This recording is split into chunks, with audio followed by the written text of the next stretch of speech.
Fix makam Vanessa Angel dipindahkan dalam waktu dekat, Dodi tempuh jalur hukum jika ditolak. Dodi Sudrajat tampaknya benar-benar ingin membuktikan omongannya mengenai pemindahan makam putrinya Vanessa Angel.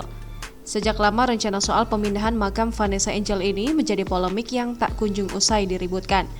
Hal ini dikarenakan mertua Vanessa Angel, Haji Faisal, mengaku akan berusaha sekuat tenaga agar rencana tersebut tidak terjadi.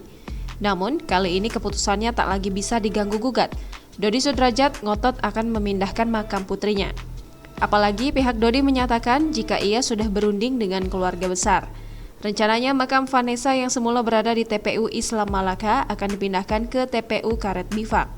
Sebelumnya, Dodi Sudrajat mengungkapkan alasan hendak memindahkan makam Vanessa Angel lantaran mendapatkan wasiat dari mimpinya, di mana dalam mimpi tersebut Vanessa meminta kepadanya agar memindahkan makamnya dekat dengan makam ibunya. Nantinya, Vanessa Angel dan ibunya akan disatukan dalam liang lahat. Hal itu disampaikan Jamal selaku kuasa hukum Dodi. Pihak Dodi kabarnya telah memberikan surat pemberitahuan pada keluarga Haji Faisal dan pengurus makam bahwa keluarga sepakat akan memindahkan makam Vanessa dalam waktu dekat. Dodi Sudrajat menerangkan pemindahan makam bakal segera terlaksana.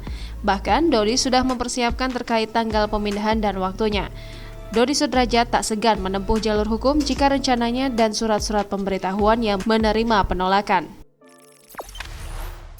Jangan lupa subscribe, share, komen, dan like ya!